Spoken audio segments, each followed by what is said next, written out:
I have had the privilege of working with my good friend, former administration colleague, Tom Ridge. Tom Ridge was the first Secretary of the Department of Homeland Security in the Bush administration. He was also the 43rd governor of the great state of Pennsylvania from 1995 to 2001.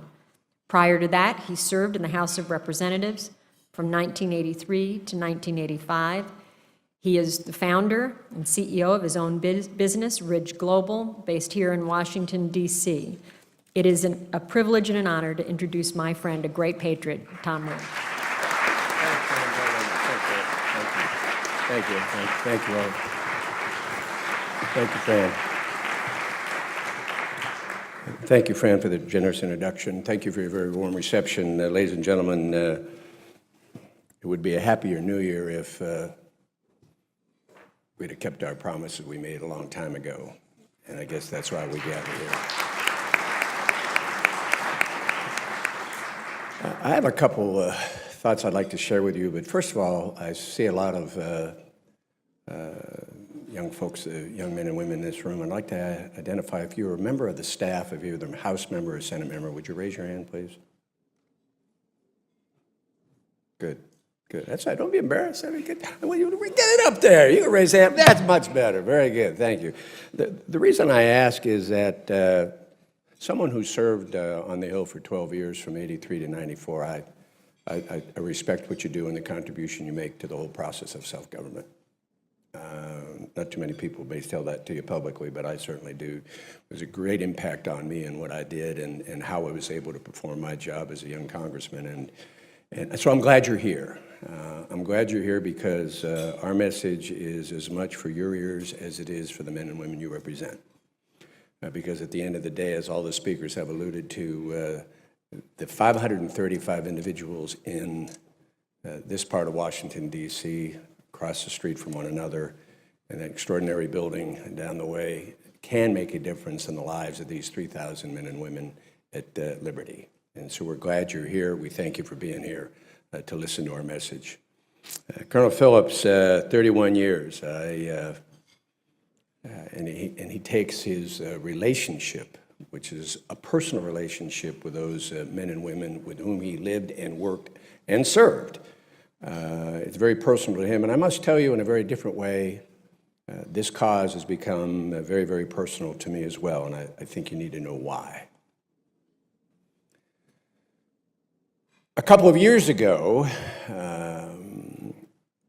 8 or 10 of us on a regular basis began communicating with a representative of the State Department by the name of Daniel Freed. Daniel Freed had been assigned the task or the responsibility of working with the United Nations, which has failed miserably in this regard, but we're not going to talk about them, failed miserably in their regard to live up to the promise of securing the appropriate safety embraced by the Maliki government, had failed in their responsibility to move these people from Ashraf to much safer places, had failed in their responsibility, frankly, for the longest time to simply take them off the terrorism list, but they finally off the terrorism list. But at the end of the day, we were approached by the State Department, and I would tell you that it was a fairly prominent group of men and women whose names you'd probably realize. There was a former Attorney General of the United States by the name of Michael Mukasey, two very highly visible, very credible and important Democratic political figures, my friend and colleague, former Democratic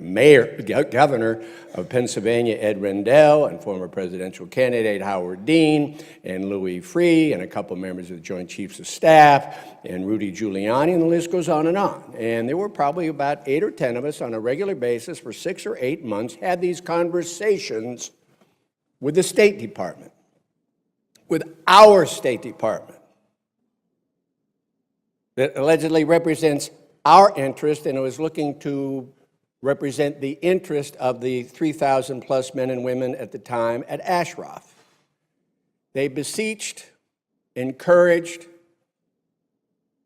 convinced us to intervene on the behalf of the State Department, our State Department, to convince these men and women to leave the city they basically built. And I must tell you, it is rather remarkable. The diaspora of Iranians around the world had contributed hundreds of millions of dollars.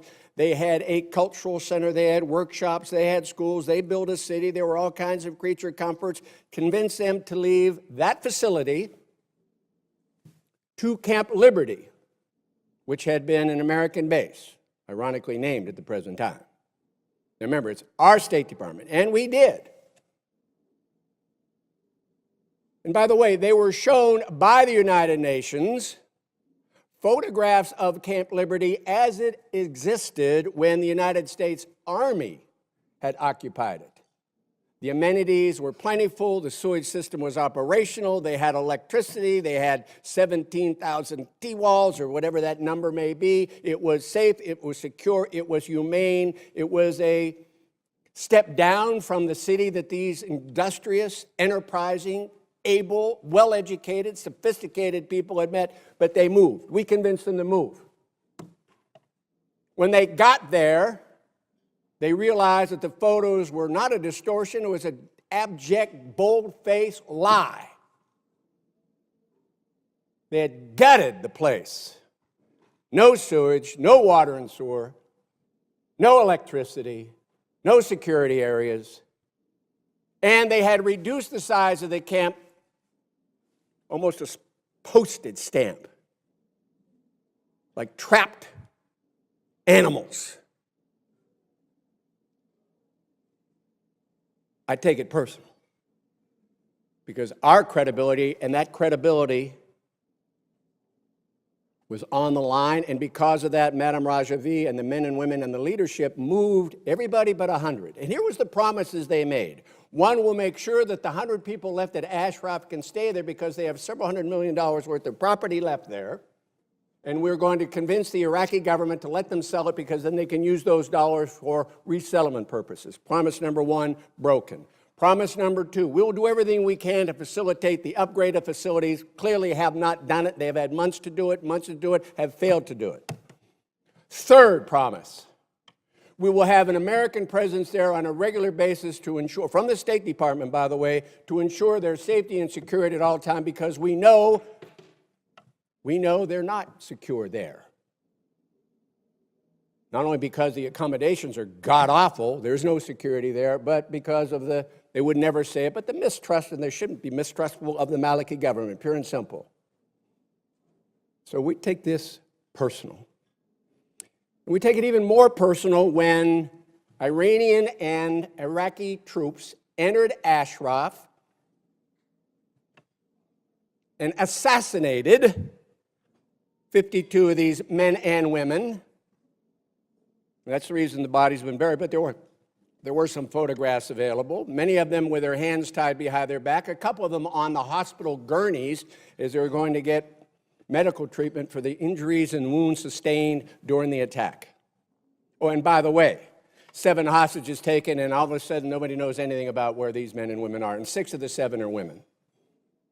Remember, it's our government promised to keep them safe at Ashraf.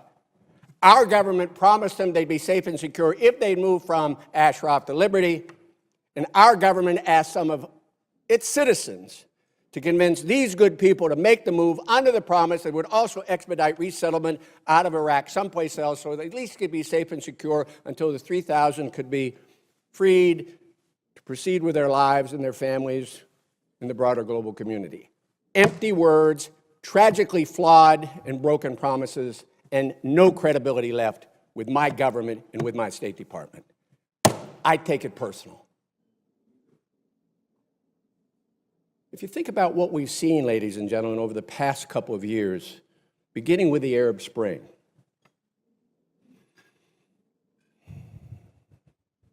brave journalists, print journalists, TV journalists have pretty much documented what's transpired. And whether you like it right or wrong, they've been there. There's been a presence. The world community has seen its very eyes. You may not like what happened in the Muslim Brotherhood in Egypt. That's another story. But the fact is, cameras were there. Reports were made.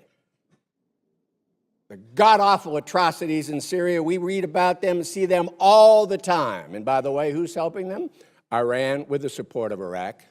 But you see them all the time.